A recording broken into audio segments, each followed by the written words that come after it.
যন্তর মন্তরে পড়ুয়ারা স্বচ্ছ শিক্ষা ব্যবস্থার দাবিতে আন্দোলন করছিলেন। পড়ুয়াদের শান্তিপূর্ণ বিক্ষোভে কেন পুলিশের লাঠিচার্জ আর কাঁদানে গ্যাস? তাদের ওপর ছড়া গুলি কেন ছড়া হলো? ছাত্রছাত্রীদের ওপর এই পুলিশি হামলার কড়া জবাব চেয়ে এবার সরাসরি কেন্দ্রীয় স্বরাষ্ট্রমন্ত্রী অমিত শাহকে চিঠি লিখলেন লোকসভার বিরোধী দলনেতা রাহুল গান্ধী। তার অভিযোগ, সরকার পড়ুয়াদের কথা শোনার বদলে তাদের ওপর পাশবিক বল প্রয়োগ করেছে। রাহুল প্রশ্ন তুলেছেন, যদি অমিত শাহ সেই নির্দেশ না দিয়ে থাকেন তাহলে কে দিলেন? সাধারণ পোশাকে যাদের ছাত্রদের মারধর করতে দেখা গিয়েছে তারা কারা? চিঠিতে কি অভিযোগ রাহুল গান্ধীর অভিযোগ, স্বচ্ছ শিক্ষা ব্যবস্থার দাবিতে পড়ুয়ারা সম্পূর্ণ শান্তিপূর্ণভাবে আন্দোলন করছিলেন।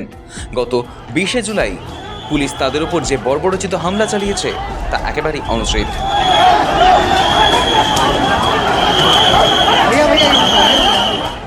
চিঠিতে রাহুল দাবি করেছেন, পড়ুয়াদের ওপর বাজ বিচার ছাড়াই কাঁদানে গ্যাস এবং মারণাস্ত্র ব্যবহার করা হয়েছে।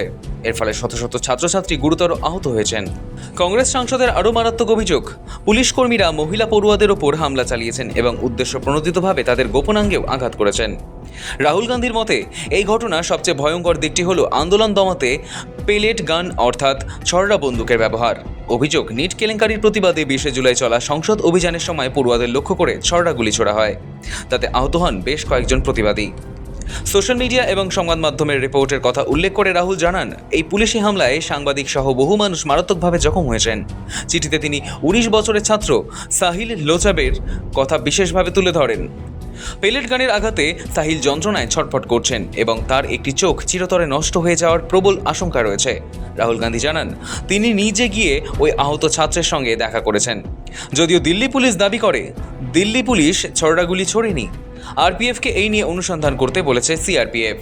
শনিবার শাহকে দেওয়া চিঠিতে সেই বিষয়ের কথাই উল্লেখ করেন রাহুল গান্ধীর কথায়, তারা স্বচ্ছ শিক্ষা ব্যবস্থার দাবিতে পথে নেমেছিলেন। তার দাবি শোনার পরিবর্তে আঘাত করেছে বাহিনী। শয়ে শয়ে পড়ুয়া আহত হয়েছেন। মহিলা আন্দোলনকারীদের মারধর এবং তাদের গোপনাঙ্গ লক্ষ্য করে আঘাত করারও অভিযোগ তুলেছে রাহুল।